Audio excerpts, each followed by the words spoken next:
This morning, the hashtag All Lives Matter started trending on Twitter. And I think it's an example of the left just completely misunderstanding the right, having no idea what people really think about what's going on. And there's a bunch of memes going around showing Colin Kaepernick kneeling, as well as the officer in the Minnesota case who was kneeling on George Floyd's neck. For those that aren't familiar, George Floyd was a man who the police claim was engaged, or there was a reported forgery in progress. They say that they tried to arrest him, but he resisted, so they put him on the ground. One officer kneeled on his neck for around 8 minutes. Ultimately, Floyd lost his life. There's a lot of news here. First, foremost, riots have broken out in Minneapolis. We'll read the story, but I think it's mostly self-explanatory. Like, people were going to riot over this. What I've seemed to notice, particularly from this story, everybody basically agrees, like, man, this was a bad case. Now, there's a disagreement on whether or not the cop has murdered this guy, or whether or not it was negligent homicide, or to what degree. But everyone agrees. Look, man, if you don't know the story, there's a lot we didn't get in the videos. Okay, a video goes viral. It shows this man on the ground saying, please, please, please, I can't breathe. My stomach hurts. My neck hurts. Please, they're going to kill me. And everybody's standing around yelling and complaining. And that's all we get. There's a lot missing. You know, who knows what happened before this video? Who knows what happened after? We really don't. There's potentially some corroborating witnesses saying this guy never resisted. But regardless of that, most people look at this video and they're like, dude, you got the guy subdued. You need to get off his neck. You are responsible for their well-being. And the easiest way I can explain it, I think one of the easiest ways, if we want to avoid the contentious culture war issue pertaining to this story, this guy's Fifth Amendment right, at the very least, is something up for consideration. As an individual, his due process rights were stripped from him and his life was taken over what was arguably a forgery case. Now, for me personally, innocent until proven guilty. So if the police want to take someone into custody, they have to be responsible for this person's safety, well-being, and to an extent their life, depending on how much force they apply to the individual.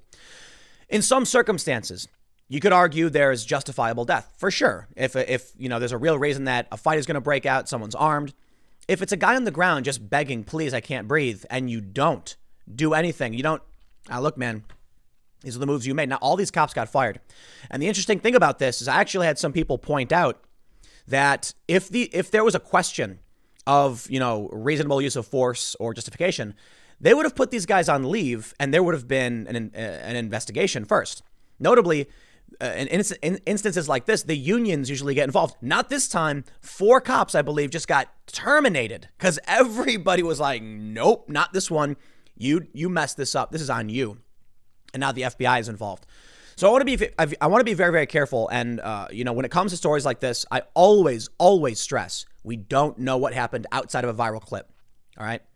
But like so many cases, man, somebody lost their life. So we're going to figure this one out. Now let's read about what's going on with the riots.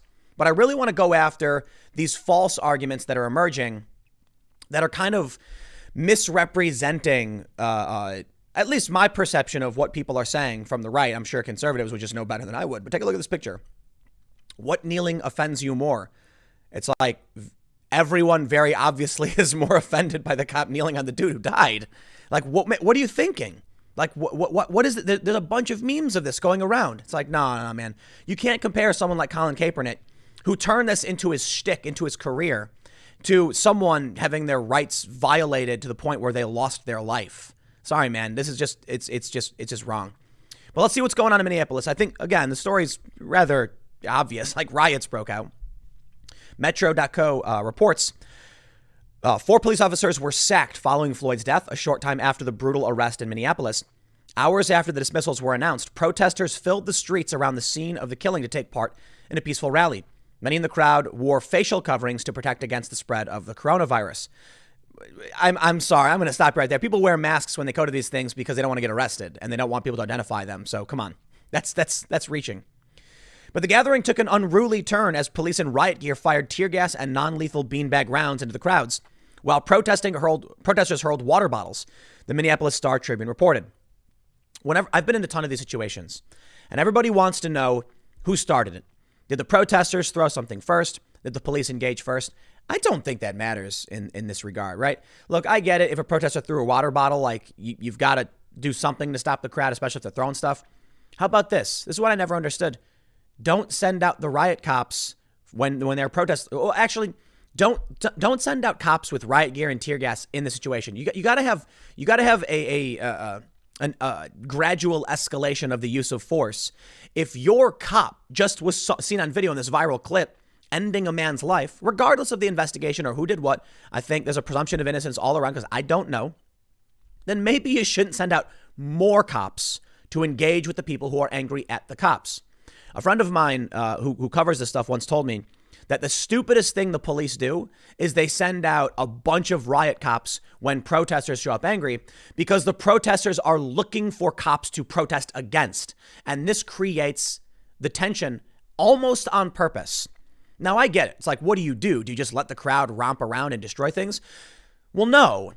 But if people are mad about the police, maybe there's some other group that needs to come out to protect buildings or to keep things, calm and reasonable.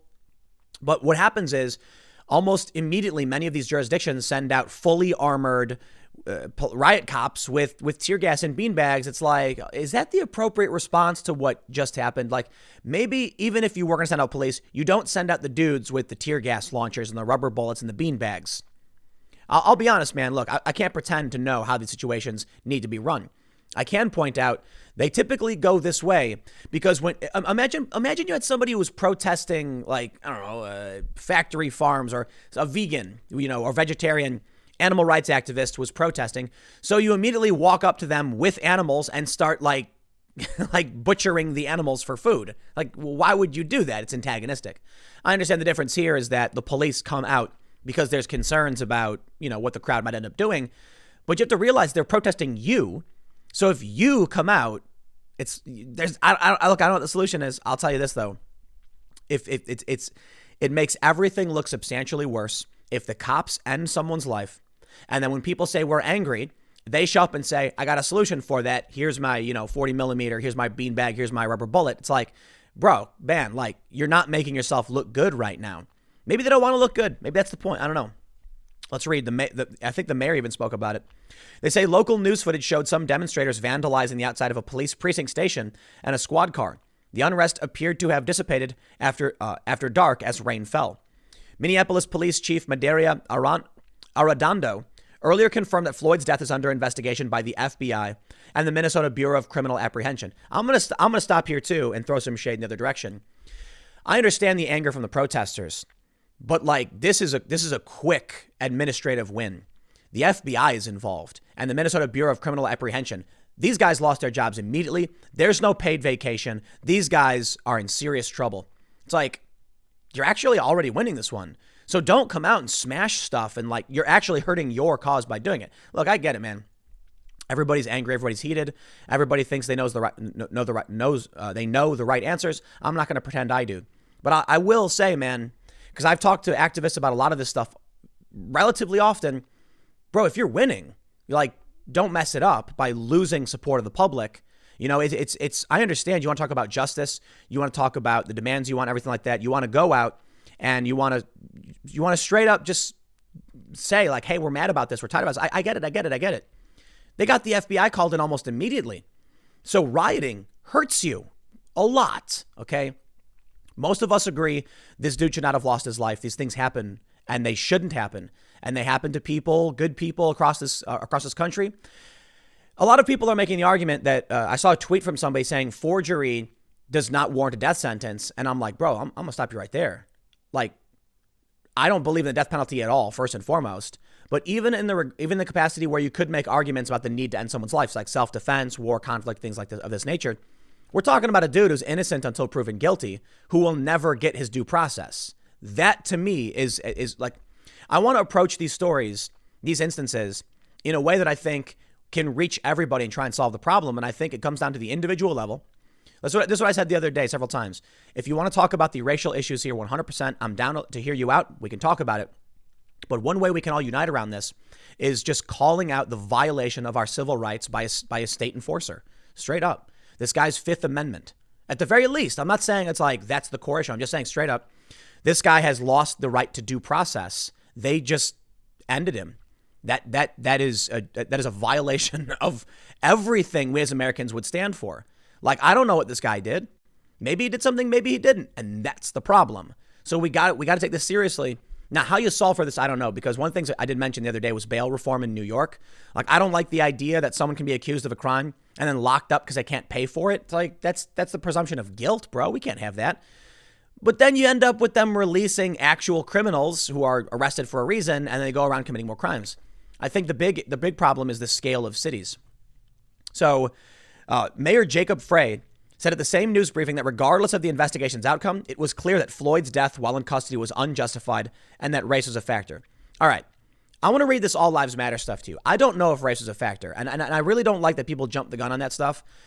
If he knows more than me, he's the mayor. I can respect that. My other concern is that people are just going to jump to the racial issue because people are of different races. I don't like that, man. I understand, like, especially growing up on the south side of Chicago, how these, racial injustices play out. Like, Chicago is like created redlining and blockbusting. These are huge deals. But what I don't like about it is maybe the cop is just a bad guy. You know what I mean? Like, maybe he's just a bad person and he hates everybody. I don't want people to feel separated based off of these superficial functions. And I don't want this to overlook the core fundamental civil rights that every American is due. And that includes due process. You can't do this to somebody in violation of their rights, for so many of their rights. I mean, first and foremost, life, liberty, and the pursuit of happiness, period. We can start from there, and I think we can all agree. It's like, okay, I'll agree with that, right? Like, who would disagree with that? You can't kill somebody. We could argue it's accidental or whatever. This dude was kneeling on the guy. He could have asked for help. He could have moved. And that's on him. And that is on him. But check it out. We end up seeing the hashtag All Lives Matter trending. And this one really frustrates me. You know why? All Lives Matter is not trending because some conservatives, some All Lives Matter supporters started it to like complain about what's going on. Like, I don't think there's very few people who are looking at what happened to that dude and being and happy about it. I think everybody's questioning, like, to what degree this guy is culpable. Is it murder? Is it negligent? Whatever. But All Lives Matter is trending because people are complaining about All Lives Matter. It's like, whoa, bro, you can't start the trend, or at least, I don't know who started it, but you can't start pushing the hashtag and then being like, why is it trending? And I see people do this all the time. There'll be some trend, but typically I'll be like, I gotta say it, man, I gotta be fair. When conservatives will use a hashtag like dump Trump or something, they'll do it critically, knowing that it contributes, and they talk about it. I'll tell you what, man. I want to show you this meme from Colin Kaepernick. I want to talk about this. And then I want to talk to you about another viral meme that's going around about All Lives Matter. So I think the easiest way to explain how these people do not understand the sentiment of the American people is this. Colin Kaepernick kneeled during the national anthem. He was protesting what he thought was police brutality. And people protested back. I don't care. I mean, that's just, I don't care. I really don't. If Colin Kaepernick wants to protest, I would argue it's like, I roll my eyes at that. That's fine. If other people then burn their Nike gear and say they don't like him, like, that's also fine. Why are you mad that someone else doesn't like that he kneeled during the national anthem? And that is completely different from what this dude did by kneeling on the neck of George Floyd. There's no overlap here. I go on Facebook and what do I see? Everyone complaining about this man losing his life, but the left, many leftists, arguing that conservatives are more offended by one over the other. And it's like, why are you trying to make this a dig at somebody who agrees with you, or for the most part does? How come we can't just come together and be like, yo, we all agree that was wrong? You could easily argue from the constitutional perspective, the Fifth Amendment, and then from the social justice perspective, this guy, a racial component or whatever. The reason I don't want to go the racial route to start with is because I want to make sure we can all look at this and look at it in a way that we can agree with and figure out how to solve this problem. Because the way I explained it the other day is, if we get to the core of the violation of civil rights, we solve this problem. And if it is true that police disproportionately target minorities, then guaranteeing the civil rights of all persons will disproportionately help those minorities. You see what I'm saying? But I want to show you this All Lives Matter meme that's going around right now. And it's just wrong. And it's so stupid. It really just shows you how the saying is that conservatives think liberals are misguided, but liberals think conservatives are evil. They really don't know anything about what conservatives are arguing or what they think. And that's true to me to a certain degree. Like, I have people correct me all the time and I'm like, I'm not a conservative. You know what I mean? It's funny then when leftists say that I am, and I'm not, and I don't understand like exactly how they see the world and all this stuff. I'm a moderate. I'm an enlightened centrist. Come on. This is a famous comic having to do with all lives matter. The first, I'm going to read it for you because a lot of people are listening and can't see it. It's 9 panels. The first one is a guy who says, well, I think that all lives matter. Panel 2, we should care exactly equally at all times about everything. Then it shows one house burning down and one house not burning down. And he says, all houses matter. The other person chimes in, I agree, all houses do matter. But at the moment, the one on fire should get more attention. The other guy is spraying a hose on the house that's not on fire and says, but by saying that a burning house needs attention, aren't you saying all other houses don't matter? To which the other man says no. The hose guy says, my house isn't on fire, but I have dry rot. Are you saying it shouldn't be fixed? The other guy says it should, but the fire is very pressing. Let's say, now we're back to the hose guy.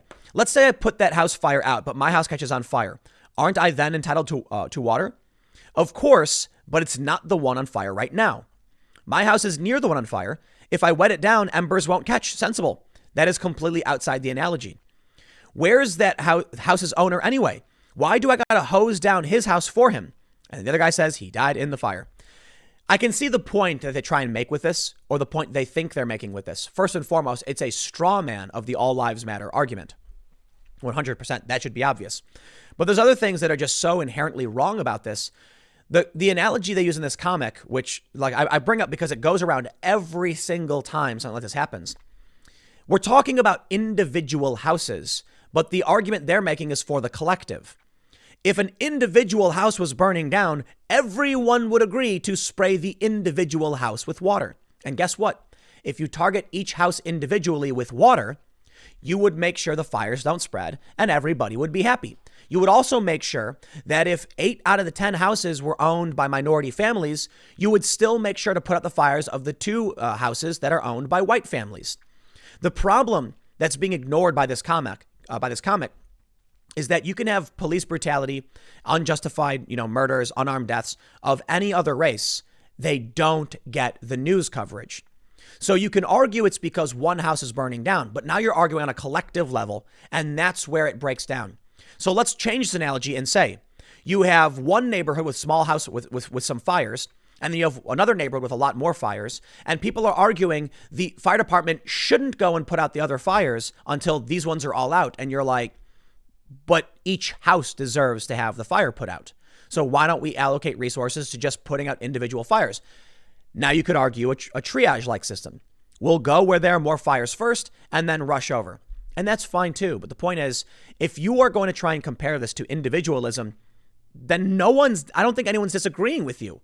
If a white person, a Latino person, an Asian person, or a black person was unjustifiably killed, and we made sure that we targeted these cases based on civil rights and due process, then you would clean everything from the root up to the core of the plant.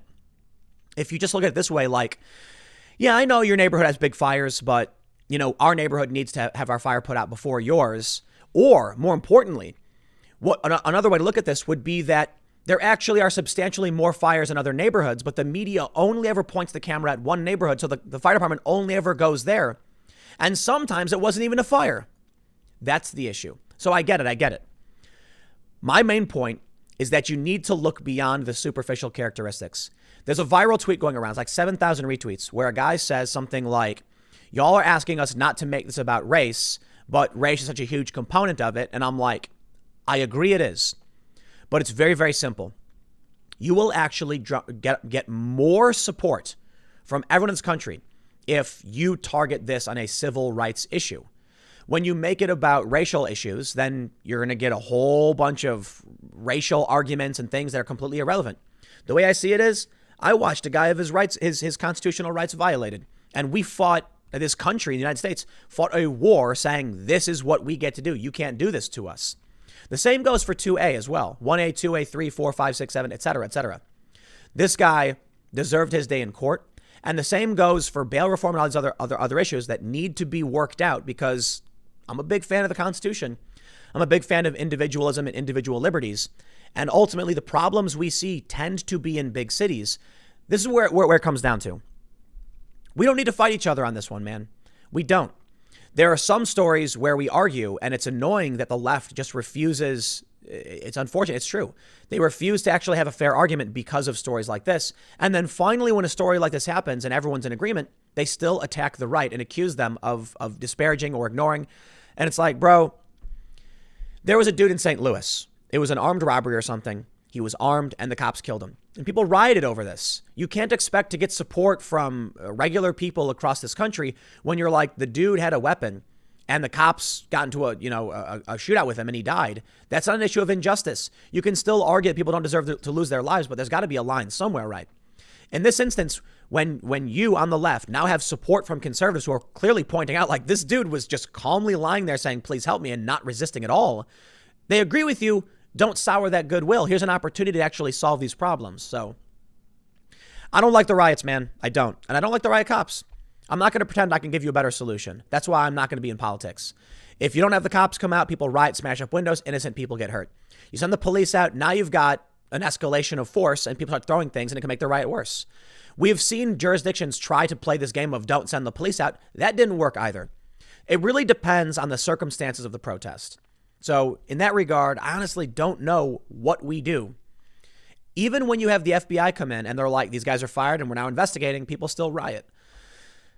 I don't know what the solution is. I really don't. So don't expect me to run for office because maybe you guys have a better answer to it than I do, but I'll leave it there. Next segment's coming up at 1 p.m. on this channel, and I will see you all then.